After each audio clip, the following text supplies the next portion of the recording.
And thank you, everyone, for another episode of Plooza. My guest at this time is a very talented character actor. Everyone, please give a warm virtual welcome for uh, C. Ernst Harth. Thank you, Ernst, for being here. Thanks for having me, and hello from the west coast of Canada. We are glad to have you here. You may recognize Ernst from a lot of movies, from 13th Ghost, Scooby Doo 2, Monsters Unleashed, Trick or Treat, Supernatural, and right now, if you have the Paramount Plus, Crawl Space is streaming right now, so go ahead and check that out. And also, check out the convention scene. He may be coming to a town or city near you. Say hello and meet this talented man. Sounds good. Yeah, that's my plug segment. Okay, so Ernst, the first thing I would like to talk to you is I recognized you from Scooby Doo 2, Monsters Unleashed. What was it like playing the minor 49er in that film? Well, it's pretty crazy. First of all, because they had originally they had hired most of the ghosts, that the monsters that you see in the museum in the film. They had originally made makeups for all those ghosts, and all those ghosts were actually going to be in the film. But then, for budget reasons, and I think they decided to go with visual effects over practical makeup. They cut down the number of ghosts, and the cool thing was, you kept going for makeup tests, you kept going for costume tests, and as each progressive one, they'd lose different monsters, different ghosts, and keep others. I kept sticking around, and the thing was, every time they'd get rid of a certain monster or ghost, if there was a certain gag that was in the script that they had for that monster that they liked, they would just pass it on to whoever was. So all of a sudden, minor 49er breathes fire because one of the other ghosts originally breathes fire and they like that gag. So now all of a sudden I'm breathing fire. And so it's like, just keep packing all the gags on me. It just means more time for me in the film. And they ended up doing most of the monsters visual effects, like the cotton candy glob and the tar monster and what have you. But uh, for me, the hard part was it was all practical makeup and wardrobe. So, between 6 and 8 hours every day at the beginning of each day. So if they start their day at 7 a.m., they'd bring me in around 2 a.m. and I'd be in the makeup trailer for 6 hours because they had to. I had a 35-pound air bladder that was attached to my chest. That was my stomach. So the big hairy belly that you see is hanging off of my actual stomach. And then I have a fat suit, then I have a cooling suit, then I have the shirt and the pants, then I have in the pants I have a smoke machine, I have fiber optics, then I got the custom boots, then I've got the beard, the hair. They've got like a 6-piece makeup prosthetic piece. I got the fake hands. I got the fake everything, and then the big helmet with an actual working lantern in it.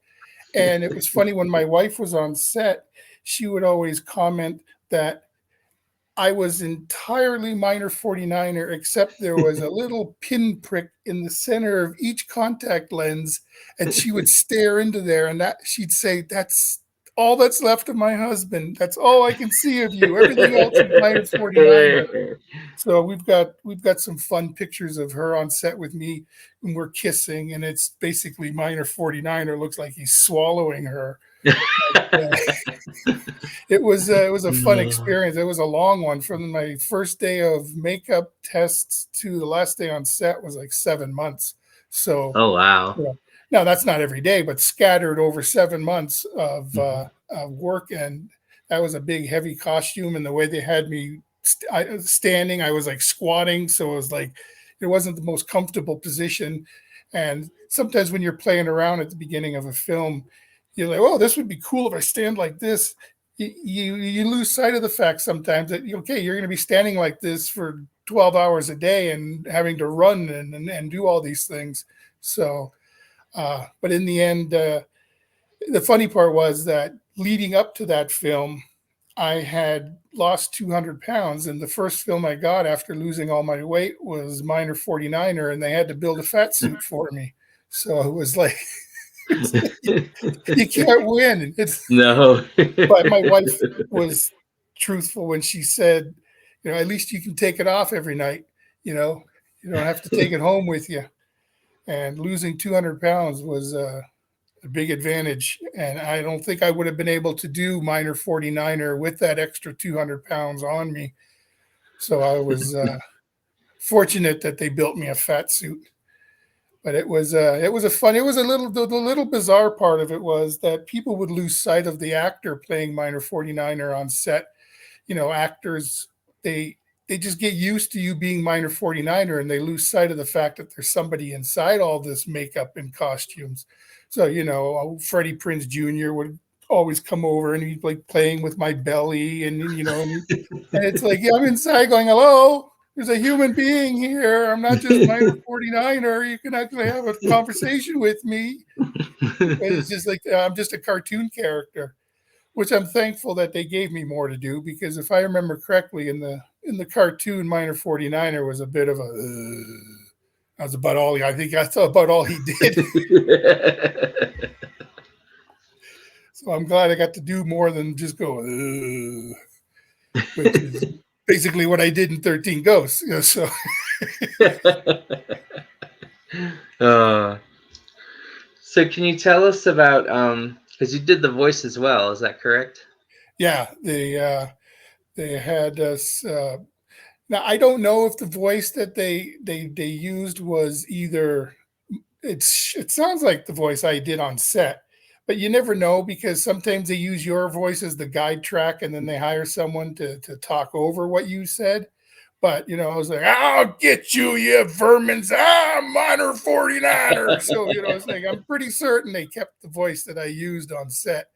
But of course they had other scenes where I had dialogue, but they cut a lot of that out because, they just wanted to get to the cut to the chase, literally, and just have us running around chasing Scooby and Shaggy. But no, that was a fun one. It always blows my mind when I look back and I realize that, that's like 20 something years ago already. Yeah. Time flies. Indeed, it does. Um, so let's talk about one of my other favorite Halloween movies. You were also in Trick or Treat. You talk Yeah, about that Trick or experience? Treat. The thing that I liked about Trick or Treat was because I had done 13 Ghosts and I was the great child in 13 Ghosts, which was a big giant baby. Uh, and with Trick or Treat being another Warner Brothers film, it was like, having throwing in a little cameo, a little Easter egg for the people who are aware, and having me in there as the giant baby, just doing the little, being Anna Paquin's blind date at the party, just giving the little thumbs up. But for anybody, any of the horror fans who know their way around horror movies and know who's who, they would have caught the connection between the great child and the giant baby. Mhm. Uh, but it's funny because, like I had mentioned, I had lost 200 pounds. So when I see Trick or Treat, I look like the baby of the great child. I look I look so much smaller and younger. It's Yeah. hilarious. But I Oh guess my. the giant baby was still alive and the great child wasn't. So the death makeup will add to it as well. But no, that was a fun one. They brought me back a few months later for reshoots where they had the wolves. When the women turned to wolves, they had them attacking us, and they did a whole scene where you see the wolf ripping my throat open and everything. But they didn't show that. They just you just see the aftermath of me having been attacked in the background. But Yeah. that was a bit of an adventure because they brought us back like 3 months later, and my wardrobe had been sitting, in storage for 3 months. So the last thing we had shot was the shot of me all drunk and passed out with puke on me. And the puke that they had was like made from like beer and dried lentils, leek potato leek soup, and there was chunks of hot dogs and all this stuff. So 3 months later, they pull the wardrobe out, stick the wardrobe on me. It still has all this dried puke from 3 months earlier. So you can imagine what that smelled like. And then now they're going to do all the makeup of my neck and do all the rip that. So I basically had to sit there all day with 3-month-old puke. That was an adventure. And then you see the film, you're like, you didn't even use the scene. But that's okay. I'm just glad to be part of that film. That film has taken on a life of its own. You know, it's become a big cult classic every year now. Oh yeah, and I was gonna say you mentioned the puke and Trick or Treat, and then you had the puke as the great child in 13th I Ghost. So can't you get got that thing can't get going. away from it. If they're gonna have me playing a baby, I'm basically a baby that can't keep his food down, I guess. And the funny part was in 13 Ghosts, they thought my mother was in the one scene when they first show me in my cubicle where we're still locked into our little cells. They show my mom sitting on my lap and she's feeding me baby food. But what they didn't realize was is that we had shot other stuff where she's scooping the puke off of me and putting it in her jar and then feeding me the puke.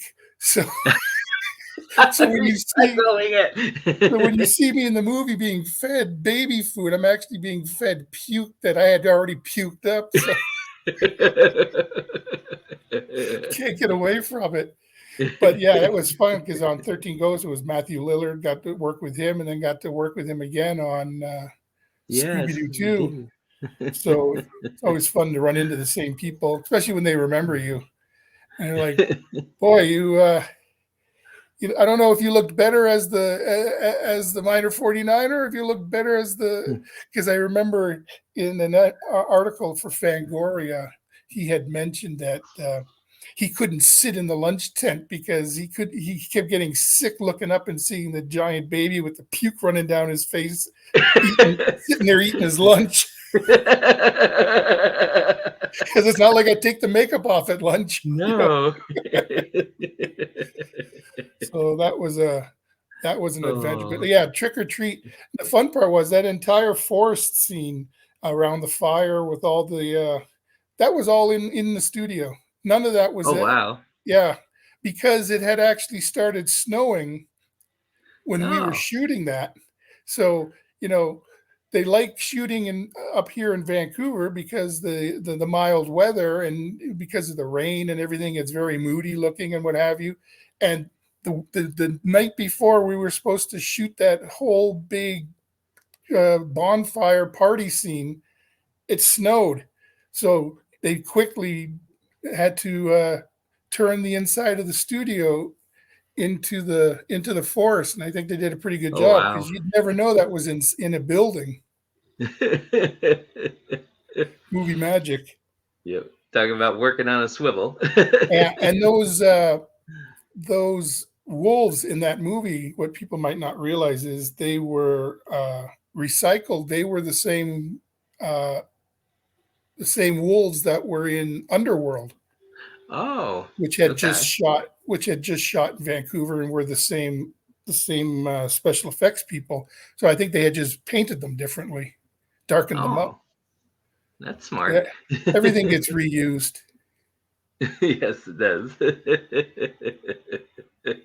um, can you tell us about the new feature that you've are a part of, and now that's streaming on Paramount Plus, Crawl Space? Crawl space, yeah. You have Henry Thomas, who everyone still remembers as Elliot from Yeah. E.T. I think he'll forever be associated with that movie, even though he's done like I don't know 100 films since then. Yeah. Uh, he plays a plumber, and he's been called out to do some repair work at this guy's cabin. And while he's down in the crawl space of this guy's cabin, he hears a bunch of kerfuffle going on upstairs and somebody gets killed, and I play one of the killers, and my partner, played by Bradley Stryker, him and I realize there's somebody in the crawl space. And so the whole movie is basically us trying to get to him and him trying to get away from us. And there might be some money involved, and there might be some hidden things that I don't want to give away. But it's basically it's like a gorier version of Home Alone. You know, there's a lot of we're the two bumbling You criminals. the wet bandits. Yes, basically, and he's the Macaulay Culkin with all the tricks up his sleeve, and he's trying to save himself from us. And of course, it's a much more serious film, but there's still a comedic tone to it, and because I can't seem to open my mouth without stuff coming out funny. I just doesn't matter what the role is. I seem to always bring the funny, and but it was a fun one. It was nice to have after playing so many small parts and so many cameos and what have you. It's always nice to have a lead role in a film, and this was a tough one. Get to be a I'm getting a little old to be the action star, but I figure if Liam Neeson can be the action star now in his 60s, 70s, then I should be able to suck it up and do at least one movie where I'm getting beat up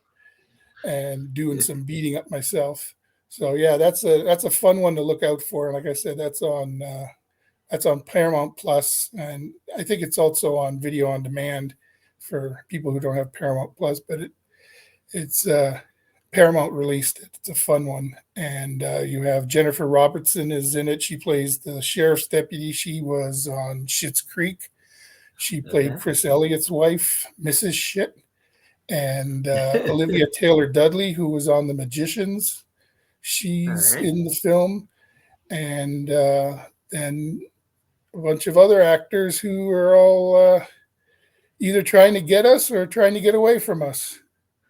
Well, yeah, that's a fun one, and it's directed by Al Gustavo Cooper. He's a good up and coming horror director, and first time script by Jacob Wehrman. So it's it's a fun one. I had a really lot of fun on that one. We shot that in what, 2 summers ago, and Oh wow. it was a lot of time spent in the crawl space during a heat wave. So uh, a lot of blood, sweat, and tears went into that film. So people better enjoy it because we worked our asses off on it. Yeah. They better. Or it'll be like Liam Neeson, where you have a set of skills and. Yes, and you never know. There might be a sequel, and you don't know who I'm coming after. Oh, and I want to get back to another character. I know we were talking about him earlier, but I want to talk about your role in the movie Say It Isn't So. Can you tell me what it Uh, was like playing that character? yes, Mr. Campisi, the pancake loving mental patient who escapes the mental institution with Orlando Jones and Chris Klein and spends the entire movie in pursuit of his beloved pancakes. Uh, that was a fun one too. That one that was before I lost my weight, so I was at my largest when we shot that, and there was some pretty hairy scenes. Or the one scene when we escaped the mental institution, we're on a 4-wheel ATV, and Yes. you know the first thing I noticed when I get to set, on the back of the ATV it says one rider only, no passengers, and I'm thinking, wait a second, there's two people on the bike and I'm sitting on the luggage rack. That doesn't seem safe.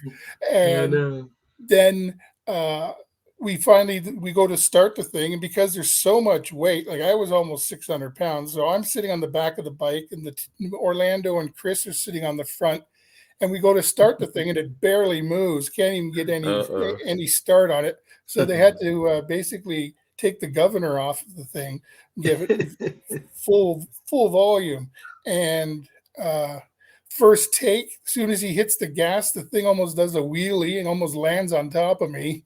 Oh So no. yeah, so we had to slow into it. And there's one scene in the movie when you watch it when we're flying down the highway and they're on the bike talking and we're going full speed down the highway and my feet are basically a couple inches off the ground and I'm wearing my slippers and my bathrobe and my pajamas and I'm sitting back there all dreamy eyed thinking about pancakes. And when you watch the film, there's one moment where you can tell the ATV hits a bump in the road, and for just half a second, you see the look of death flash over my eyes, and then I go right back to thinking about pancakes because, like, for half a second, I lost character, and I just all of a sudden thought, "That's it, I'm about to die in my pajamas on the side of the highway." And I was basically just holding on to two ropes. The stunt coordinator had said, "Hold on to these ropes, and if you feel like you're going to flip, let go."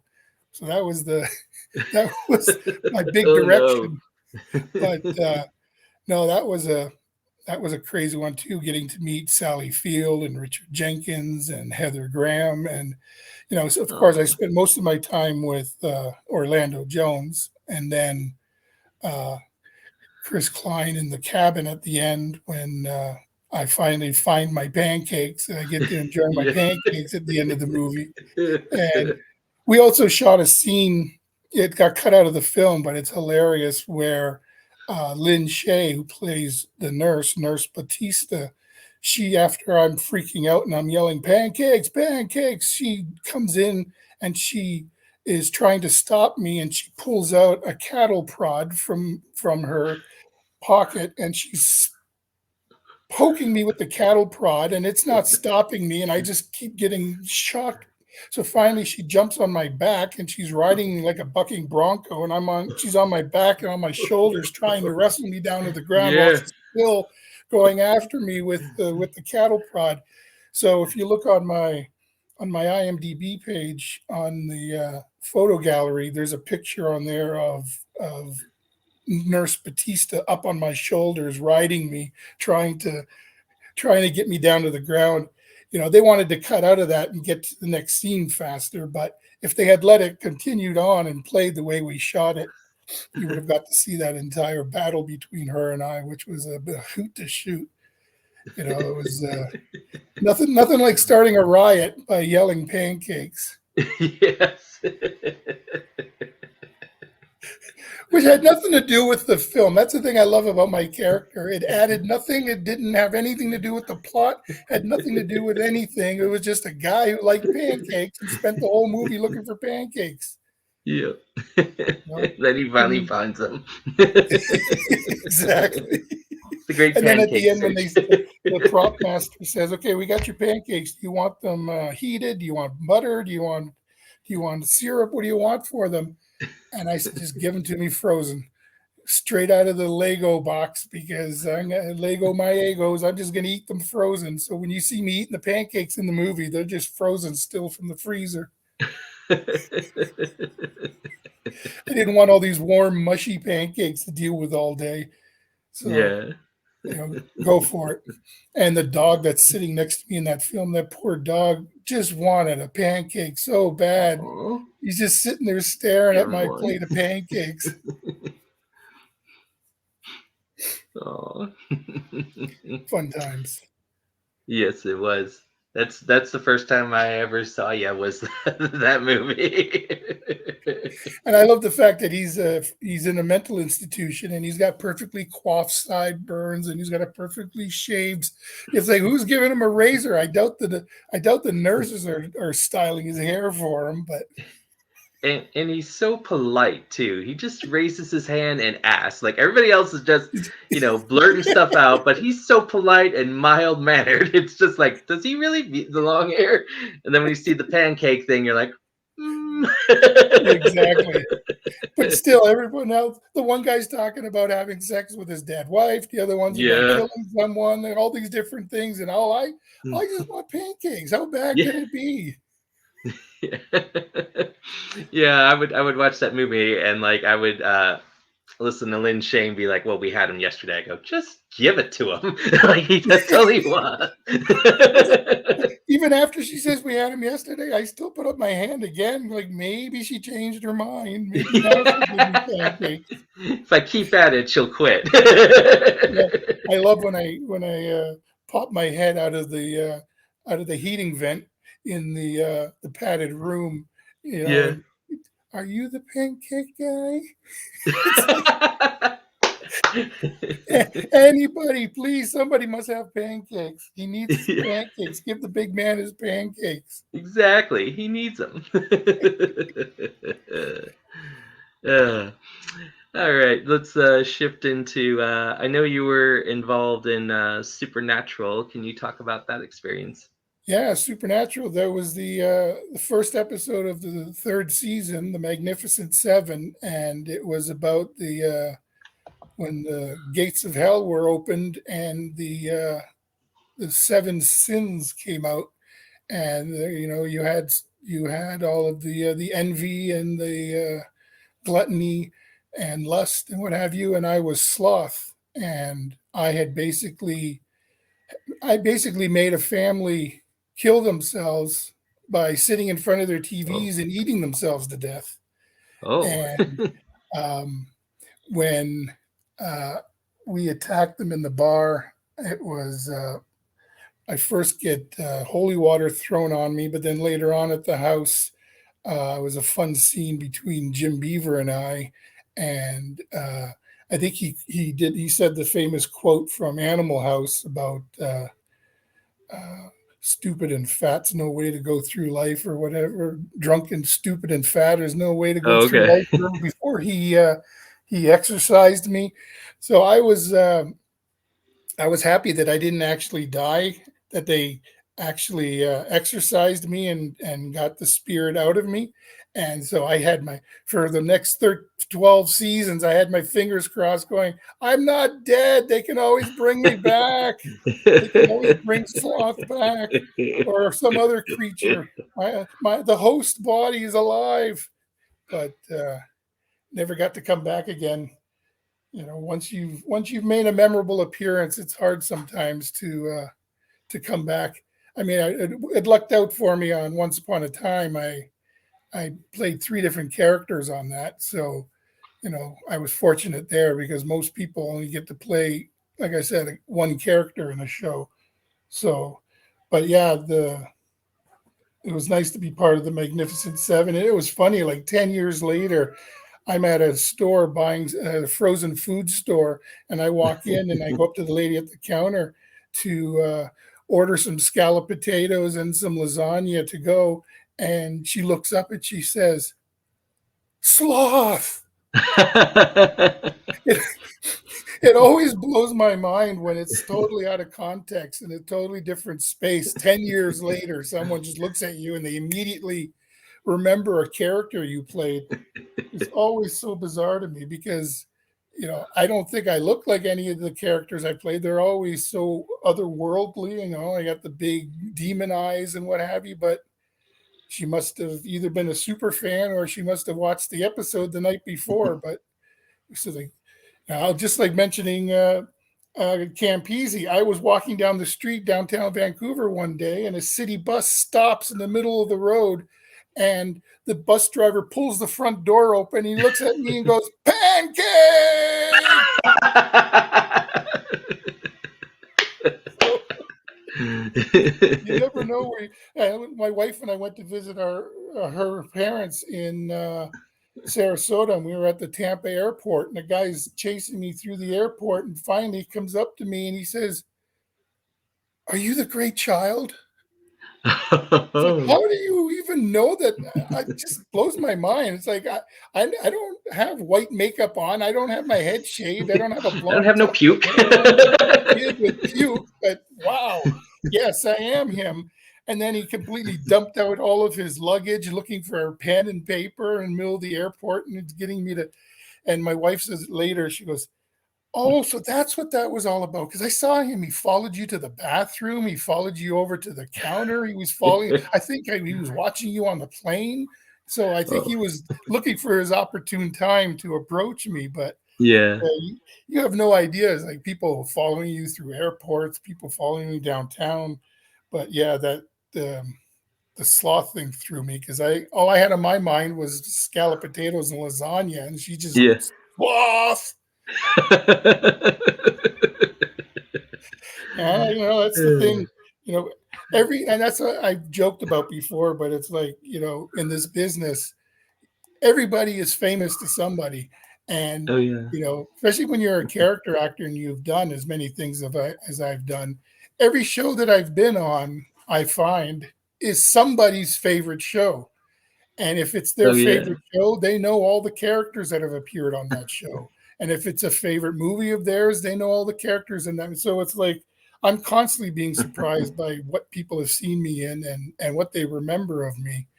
Like I said, the very first time I got stopped for an autograph was in 1990. I had done my very first commercial. Oh. It was for the basically the Chicken Growers Association out here, and it was basically a commercial of a cop is sitting at a lunch counter in a restaurant eating chicken, and next to her is the prisoner that she just arrested, and she wanted to have her chicken so badly that she just brought her prisoner to the restaurant, and I'm sitting there next to her with my handcuffs on, and while she's talking, she's waving her drumstick around. And finally, at the end of the commercial, I just lunge in front of her and grab the chicken out of her hand with my mouth.